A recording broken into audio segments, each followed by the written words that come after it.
You're watching News 3 Now, live at 4, moving forward. Good Friday afternoon, everyone, and welcome to Live at 4. Happy Friday. You got to be outside today. I got to be outside at Bratfest, doing cashier work. Yeah. It was gorgeous. Yeah. Beautiful weekend. Start to the unofficial start of summer. We like that. Yeah, the sun's out, a light breeze in the air, not a bad day. Let's go outside to our Madison patio. Meteorologist Blaze Keller is here with the good news. Blaze? It is very pleasant outside. I might not come back in. We've got the pond back here. The light winds, it's setting a great ambiance on this Friday afternoon. We are unofficially kicking off summer in the 60s all weekend. Low 60s today and tomorrow, mid to upper 60s, maybe a few low 70s out west. Sunday and Monday, partly cloudy to mostly sunny, very similar to what we saw today, tomorrow, Sunday, and Monday. If you're heading out on the water, the buoy in Lake Mendota coming in at about 57, 58 or so degrees. So we'll likely warm up just a little bit over the next couple of days. Winds are going to remain light and out of the northeast. Now, rain is in the forecast, but thankfully it holds off until after this long weekend. You can see it on your screens there. We're expecting more of that rain chance to begin later Tuesday into Wednesday. We'll time that out and then talk about, why we're staying so cool or seasonal and why we're probably going to be drier than average over the next maybe 2-ish so weeks in the full forecast. All right, sounds good. Thank you, Blaze. Right now, Madison police are asking for your help locating a missing man who has Parkinson's disease. Please take a look at your screen if you're able. This is 53-year-old Vince Hildestad. He was last seen around 1 a.m. yesterday when he left the ER at Meriter Hospital. Police say he does not have a car or a phone and that it's not clear whether or not he has his Parkinson's medication with him. If you see this man, please call 911 or the Madison police number on your screen. To the Capitol Hill now. In the coming weeks, senators will consider the Big Beautiful Bill Act. The tax break bill would be paid for by cuts elsewhere, most notably Medicaid. The Wisconsin Department of Health Services says 52,000 Wisconsinites could lose their coverage, and taxpayers will likely foot the bill for what the federal government no longer pays.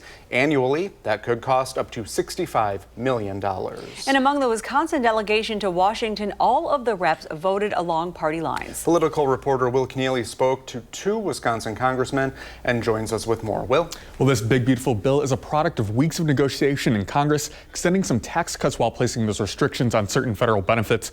But the major question, how will this impact Wisconsinites? Now, we posed that question to Congressman Mark Pocan and Brian Stile. Well, this is a big, beautiful bill if you're a billionaire.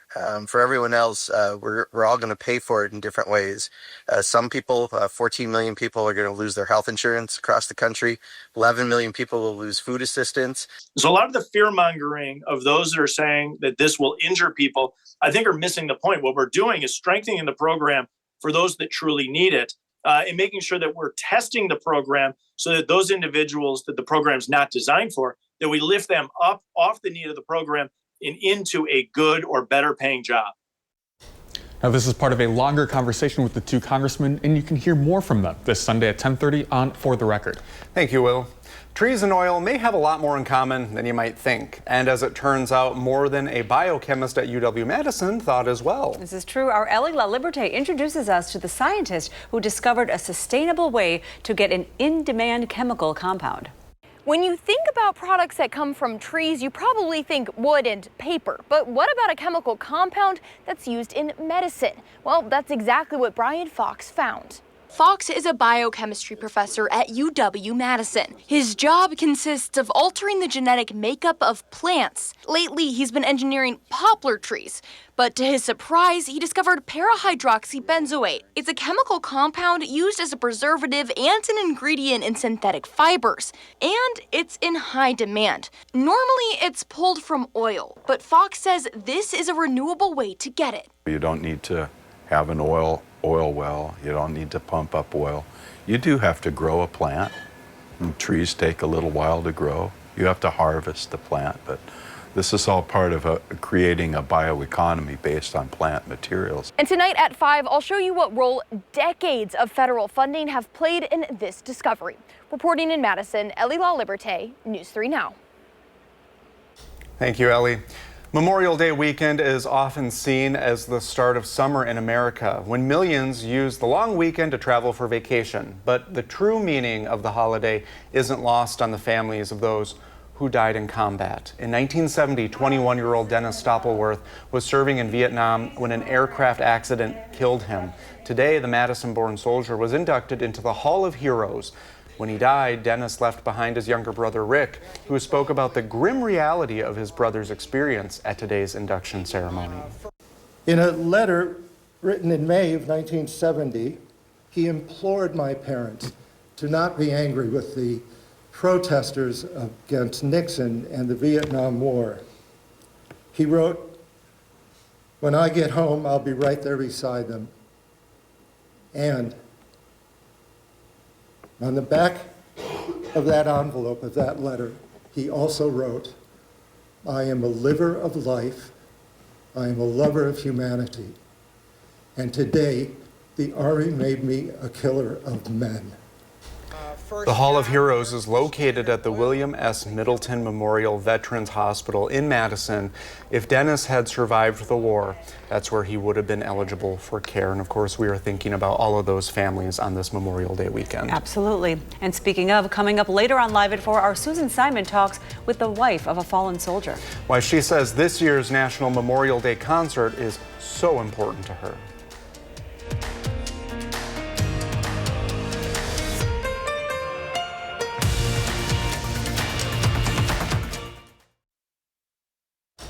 As is tradition this weekend, the National Memorial Day concert will air from the West Lawn of the U.S. Capitol for its 36th annual broadcast. And Tony Award-winning actor Joe Mantegna will co-host the concert, which will honor veterans who've passed on, including the husband of Gold Star wife Krista Simpson Anderson.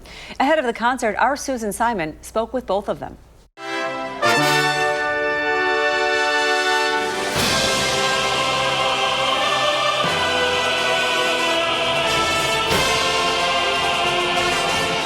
Joe, how long have you been participating in this beloved holiday tradition? Well, this is going to be my 23rd consecutive year doing this concert. I did the first one in 2002, and it has become the most important thing I do every year, without question. One of the most moving parts of this concert, besides the music, is just the powerful storytelling and honoring all of our veterans, past and present. Krista, you are a Gold Star, a member of a Gold Star family, which is incredibly important that everyone remembers the sacrifice that families are making. Tell us your story. Tell us about your husband. So we're so grateful that my husband, Staff Sergeant Michael Harrison Simpson, is being honored this year. And people all over the world get to hear his name and his story. And that's really special. He passed away 12 years ago due to wounds sustained in Afghanistan while he was serving with 1st Special Forces Group, 4th Battalion Charlie Company. And our boys at the time were, Michael was 3 and Gabriel was 1. And Mike comes from a military background, a military family. It really is the family business. We all are coming together in DC to attend the concert. And so it's just going to be a really beautiful time for us to celebrate Mike's life. What an honor for you, and how brave of you. Joe, tell us a little bit more about what we can see and expect with this year's concert. Well, again, we'll see the story of Sergeant Simpson. There's going to be Blair Underwood, the wonderful actor, will be recounting a story about a Vietnam-era helicopter pilot and that story. Robert Patrick will be telling the story of one of the survivors from Iwo Jima, World War II. Especially this being an anniversary year of since the end of World War II itself. So, I mean, once again, it's that combination of music, dramatic readings, speeches. I always encourage people to just take 90 minutes out of this wonderful weekend that we've been allotted. Go have your barbecue, watch the Indianapolis 500, have a good time, carve out 90 minutes, and you'll understand why this holiday is so important, why we've been granted this holiday, and why, in my mind, it's the most important holiday we celebrate in this country, because it allows us to have all the other holidays. So, and hopefully this is something that brings us all together, especially in these divided times. This is something that really can connect us. without question, one thing I always want to state is this is not political. I'm not a political person. I've been an independent my whole life. So this isn't about politics. This is about the men and women who have sacrificed to allow us to live the life we live. Have a wonderful Memorial Day. We'll all be watching. Krista, thank you so much for participating in this. Joe, best of luck. And we'll see you on Sunday night. Great. Thanks very much. Thank you.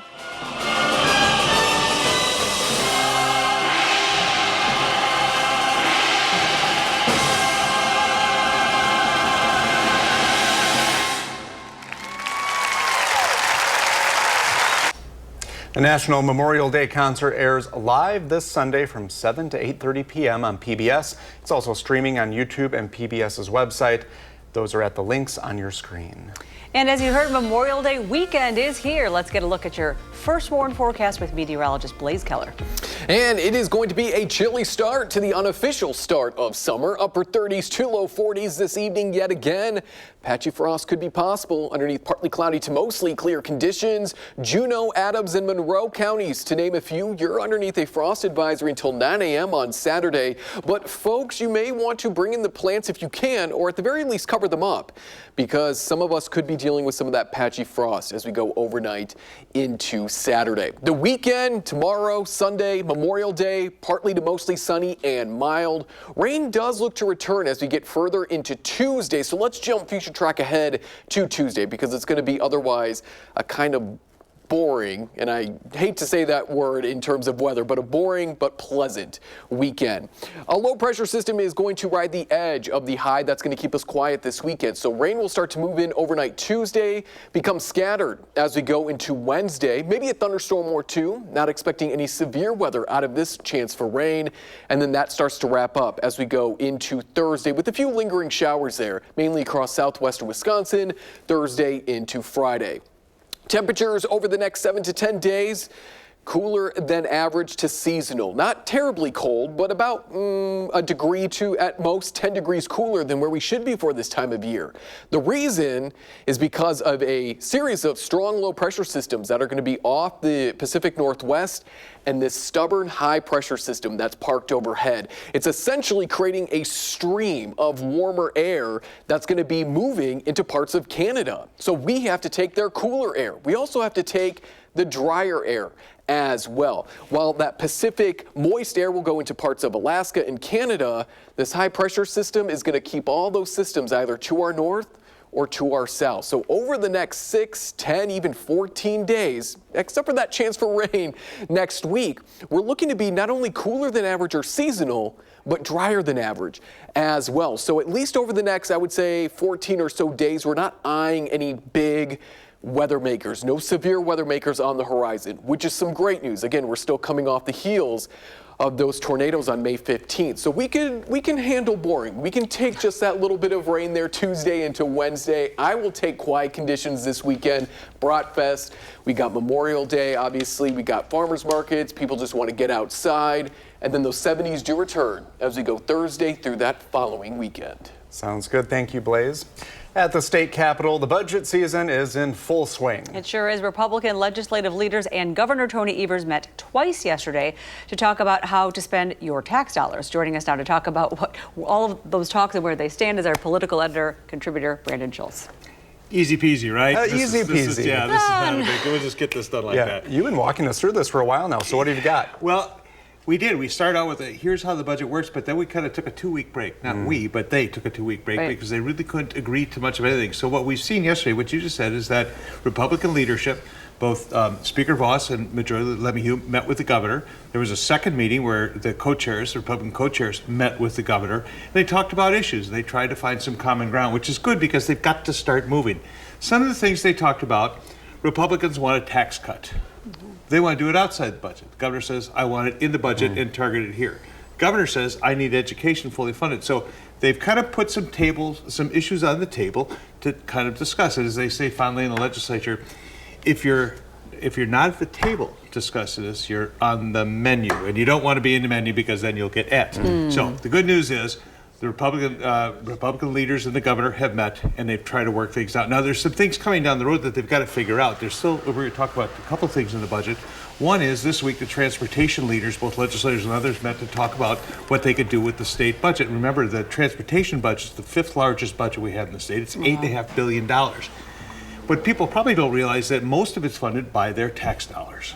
It's also funded by the gas tax, which is about 38 cents or so. So they either raise the gas tax or they find some more money to pay for the budget. That's not going to be easy to do. It's going to be hard to do. The other problem they have is to figure out what's going to happen with the federal budget that has cut some money for Medicaid, Badger Care, SNAP, and those sorts of things, how that will impact Wisconsin. And what other things are they trying to cut deals on? I mean, everything and anything, but everything's a deal. Where can we actually talk about it at this point? Well, so in joint finance, as these things start to come about and people get an agreement, they will bring those up as each agency is brought up. So they will bring up the Department of Transportation, say, okay, this is what the governor wants, this is how much we think we need, here's our options or alternatives. Can we raise taxes? Are we going to raise the gas tax? That hasn't been raised since 2006. Wow. So the likelihood of saying, you want to pay more money for your gas? It's probably not going to happen. But while all that is going on, there's still a ton left. And at some point we'll put a graphic up on the screen that shows all the other bills that have been introduced. Now we know that 300 bills have been introduced in the Assembly and the Senate, but we also know that those bills don't necessarily stick to one issue. So what we see in here, these are 40 keywords that I put up and searched for all the bills that dealt with these issues. So for broadband, I found 8 bills that one way or another dealt with broadband, and they've had 4 hearings on it. But look at what we have highlighted in yellow: children, crime, education, employment, healthcare, and labor. Those are what we call the quality of life issues. Because let's say you're moving to Wisconsin, or you're trying to figure out where you want to go, or what you want to do. Those are things that people key off of. What's it, schools? What's education like? What's crime like in that neighborhood, in that city? How about job opportunities? How about transportation? Is there public transportation? So all of those things are there. There are over, so of these 40 keywords, almost 1,400 bills direct have some contact to all of these 40 different issues. That's just the a topics. lot. And over almost 500 hearings. So that's what's going on while the budget's going on. And the legislature's working full time to get all these. And remember, this is based on kind of 300 bills in the Assembly and the Senate. By the time we're done next year, when we're here in March next year, about 2,000, 3,000 bills will have been introduced by that time. Not all of them will have hearings, but they will all be somewhere in here where the legislature has dealt with them one way or another.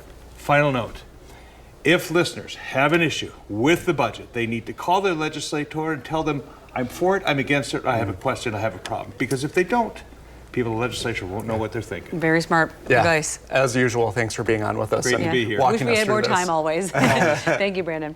Well, coming up on Live at 4, new shows for you to stream this weekend. Will Loper tells you where to watch when we're back.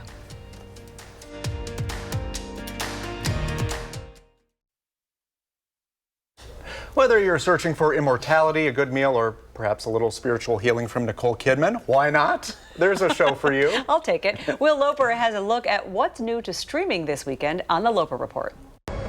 Charlotte, how have you been? Well, that might take a while. We haven't spoken in a year. Just thought a brother would want to see his sister. Are you in trouble? Now, why would you say that? Go on a whirlwind adventure in Fountain of Youth, newly streaming on Apple TV+. It's here. I can feel it. There's a reason the fountain was hidden. He can't succeed. John Krasinski and Natalie Portman star as estranged siblings bickering their way to finding immortality.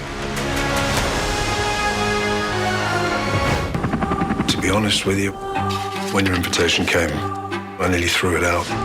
9 people chosen under bizarre circumstances. Voila. For a healing retreat. See a new group of characters meet Masha in 9 Perfect Strangers Season 2, newly streaming on Hulu. This group has been specifically chosen. I've met you before. I don't know if you remember me. How are they all connected? Is his father who I think it is? Nicole Kidman returns as the healing guru, along with a new cast that includes Christine Baranski, Henry Golding, Mark Strong, and more. She's manipulating us. I'm Stanley Tucci, and I believe that the best way to understand what makes a country and its people unique is through their food. And explore Italy with Tucci in Italy, newly streaming on Disney Plus and Hulu.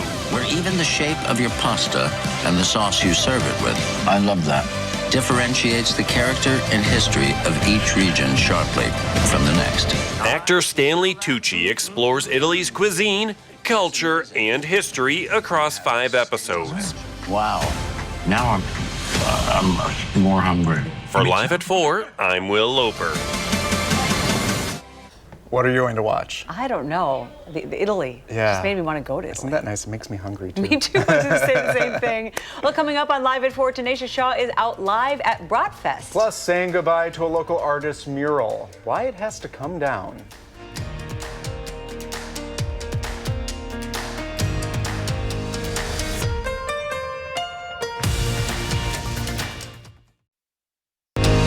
You're watching News 3 Now, live at 4, moving forward. And we are wishing everyone a peaceful Memorial Day weekend as we remember the soldiers lost in combat. And hopefully you can get outside and take in some of the blossoms out there. That's right. Their weather words, mild Memorial Day weekend. And I think we can see Blaze Killer is enjoying that right now. Yes. I mean, it's going to be a great weekend, whether you're going to go out and honor the fallen, or you're going to go to the farmers markets, if you're going to be going to Bratfest, if you're going to be doing anything else over Memorial Day weekend. We really have lucked out as a high pressure system sits overhead, keeping us fairly pleasant. The humidity is low. Winds are going to be light and out of the northeast all throughout the weekend into Memorial Day. Temperatures, as you can see on your screen, in the low to mid 60s Saturday, Sunday, and Memorial Day Monday. And if you're going to be dipping into the waters, know that our water temperatures are in the upper 50s. So not too bad. A nice little cool down from the air.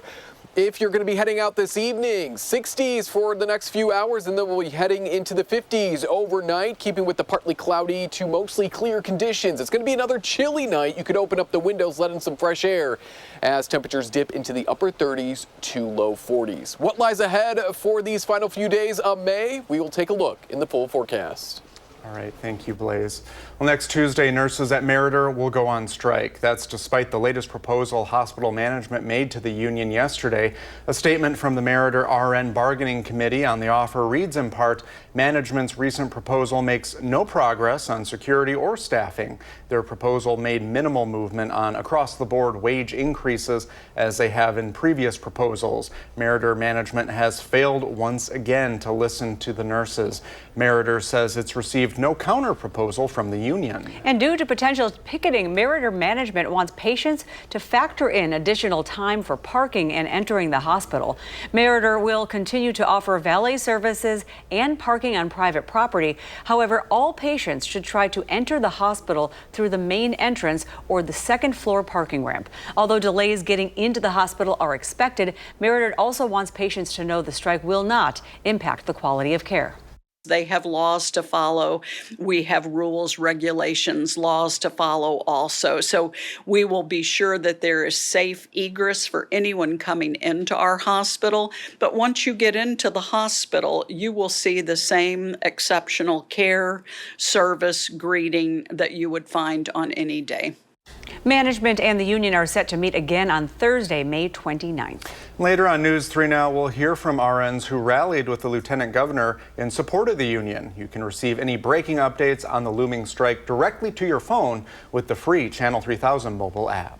Well, you've likely driven, walked, or even biked past the Madison mural on Monroe Street. Almost every day. Yeah. But nothing is set in stone, literally. One of the first murals in that neighborhood will be coming down in a few weeks. Arman Rahman shows us why and how the community will remember it. They say you don't know what you got till it's gone. Well, you have 4 to 8 weeks to appreciate the Madison mural on Monroe Street before it has to come down. it's certainly a marker. A marker that'll soon turn into a memory. According to one of the artists of the mural, Leobob Swako, the owner of the building that commissioned the mural, Lauer Realty, has to replace the bricks due to water damage and other structural issues, and painting over it again would decrease the life of the new brick. While social media has been full of comments of people who miss the big letters and vibrant colors, the artist, who is known for street art around Madison, says that's part of the experience. It's not necessarily that I will not miss it. It's more like a lot of my work is very transient. Maybe I'll see it the next day, maybe you won't see it. So a lot of my work is very temporary. A lot of the way I paint and I go about things is about just being in the moment, experiencing the moment, soaking in the moment. Recognizing people's attraction to the piece, Triangular Door is offering a giveaway of one of his original paintings for anyone who submits a creative photo in front of the mural before it's gone. And for some residents on Monroe Street, this mural has literally become a neighbor. Hear from them tonight at 6. For now, reporting in Madison, Armand Rahman, News 3 Now. Thank you, Armand.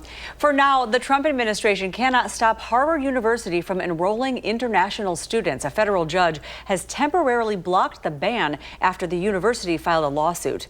In it, the school argued the president's move was clear retaliation for its refusal to give into his demands. The university says it will fight for its international students as the case continues to make its way through the courts.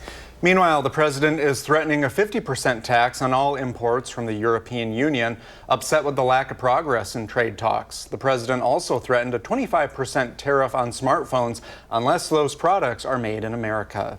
Those announcements rattled Wall Street today. The Dow dropped 256 points, the Nasdaq is down 189 points, and the S&P 500 is down 39 points. And now in the 608, Run Madtown returns to the capital city with events happening this Memorial Day weekend. Features a twilight 5K on Saturday night and both a 10K and half marathon Sunday morning. All races start and finish on UW campus, guiding participants through iconic city landmarks like the Capitol Building, Camp Randall Stadium, Lake Mendota, and the Arboretum. Beautiful. Volunteer opportunities are still available, and you can learn more at channel3000.com.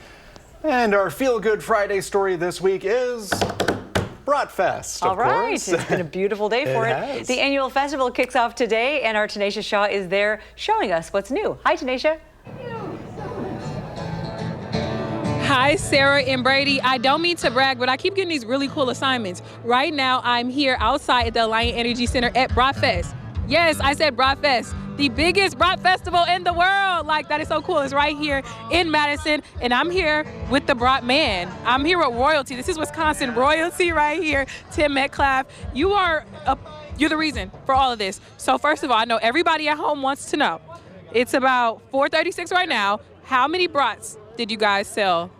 Yeah, so we just got the count from the tent, so it's 4:30 on Friday afternoon. We've got 32,519 in so far. You know, we're probably going to sell another 9,000 or so today, so we should finish today with about 40 some odd thousand. So really great day. The weather's been fantastic. The music's been great. A lot of people are coming out.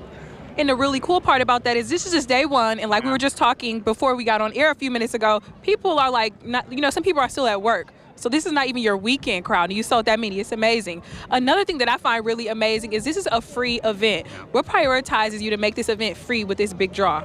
Well, it's really, we're trying to raise money for the community. So we've got about 105 different 501c3 charities here working, volunteering. We're going to raise about $100,000 for them. That all stays right here in Dane County. To date, we've raised maybe a little over $2.7 million. And really what we're trying to do is just raise money and then, and give back to the community. And we're doing that with selling brats and beverages and whatever. So the music's free, the parking's free, the admission's free. And, we encourage you to buy a brat, but just come out and do community with us, have fun, celebrate summer. We've been all cooped up all winter long, so come out and Bratfest and have fun and raise some money. All right, and then I know one of the new things, we have to get going and send it back to the studio, but one of the new parts about this festival that News 3 Now is sponsoring is the marketplace. So we're really excited about that, guys. I will be there during our next show at 5 p.m. Tim, thanks so much for your time. I know you're very busy. Sarah and Brady, I'm going to send it back to you in studio. All right, thank you, Tanisha. You are lucky. And I was lucky, too, to be able to be a server at the cashier with a couple of women from the Alzheimer's Foundation. They were lovely, helping grab all the food while I tried to figure out the cashier. Yeah, and what, like 32,000 brats? So you were busy. Oh, we were busy. It was busy for 11 to 1. I'm thinking it's, yeah, like she said, people are at work. Yeah, very nice. Yeah. Well, coming up on Live at 4, the Mallards will celebrate a milestone this weekend. Ahead of their 25th season, we speak with the author of Baseball Like It Ought to Be about the team's origins.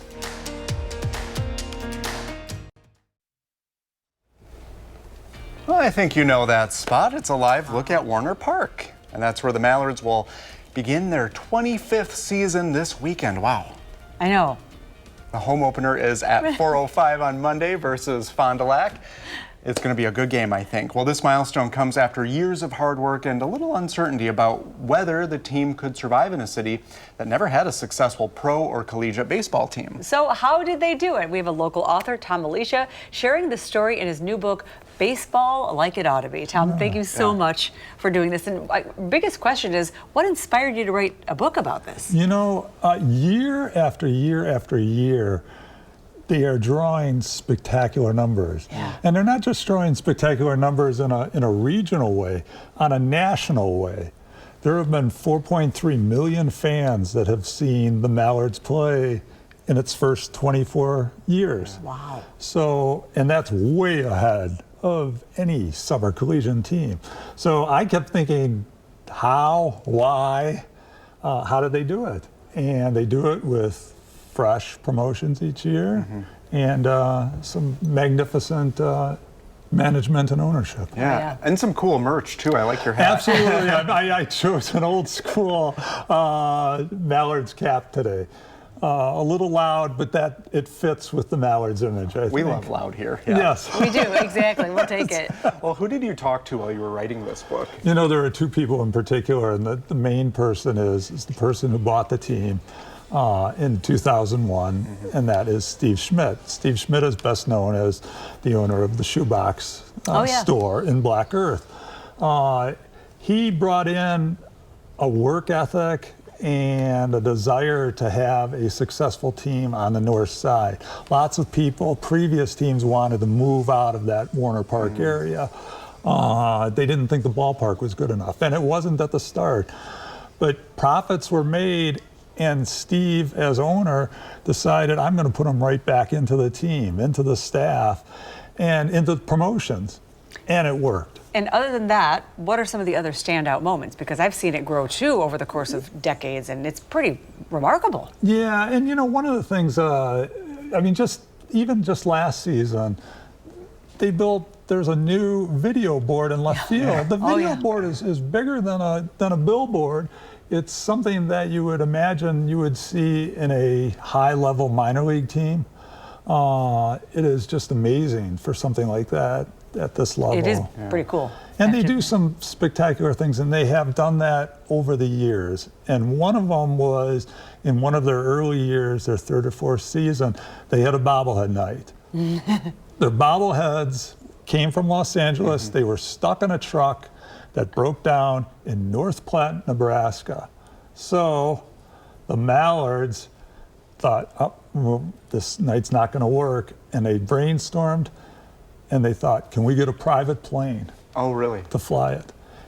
And it did. It arrived in the third inning into Dane County Airport, which is not very far from Warner Park, and they got them out to the fans. That's wonderful. And that's the key. It's that kind of desire to treat the fans well. Stuff like that's this carried on. Yeah, it gives people kind of an identity in this town. People look forward to it, and I think they're looking forward to reading your book. Where can they find it? Everywhere. Yeah, especially locally. It is one of the nice things is where we're learning that it's becoming a national book. It's in the top 10 for new sports books right now. But there are all bookstores in the Madison area have them. They're also on every online outlet. You can get them at the Mallards games too, of course. Well, thank you, and much success to you, and congratulations. Yeah. Thank you very much. I look forward to reading that one. It'll be fun. I love the Mallards. And I like the title, Baseball Like It Ought to Be. I know, I have to do that. Yes. Thank you, Tom. Thank you. Coming up on Live at 4, Blaze has your Memorial Day weekend forecast. Plus, Babcock Dairy has been a staple on UW campus for decades. Today, our Badger Beat reporter tells us why it means so much to students and alum.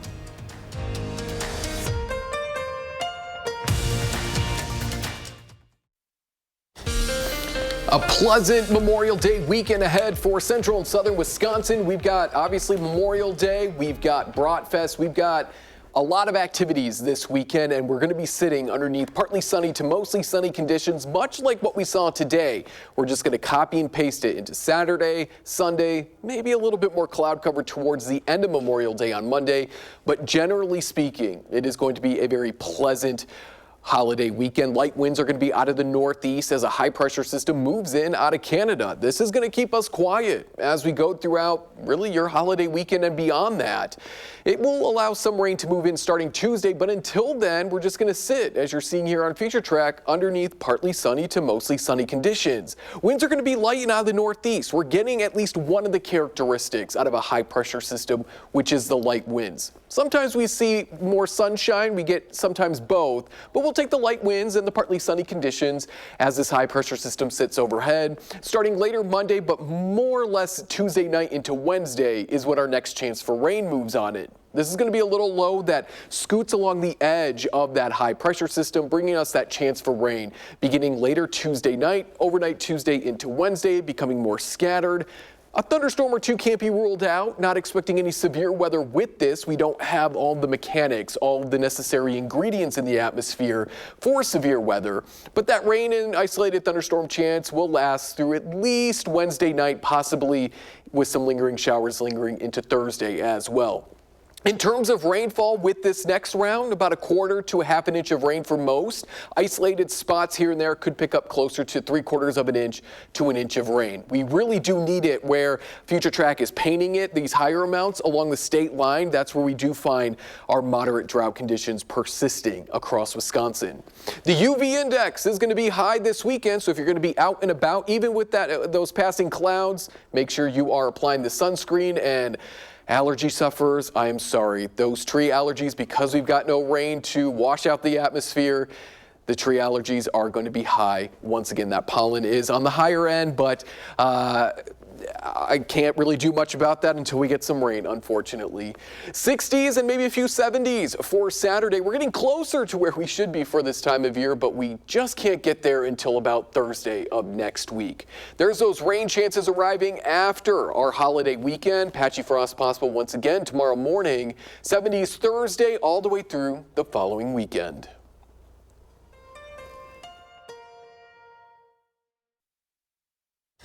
Well, since the 1950s, the Babcock Dairy Plant has been making locally produced ice cream on UW-Madison's campus. Making us all starving as we talk about this. Now, for many students and alum, each scoop is more than just a treat. This week, News 3 Now's Badger Beat reporter Kayla Dembick is covering what Babcock means for the next generation of processors. Thank you for coming. Hello. Thank you so much for having me again. So, yeah, it's great to have you. Now, give us a brief rundown, and again, as my stomach growls, about who you talked to for this. Yes, so I went to the Babcock Dairy Plant and I got to talk to Casey, the manager of the plant, and I got a really cool behind the scenes tour of where they actually make the ice cream. It was super neat to see.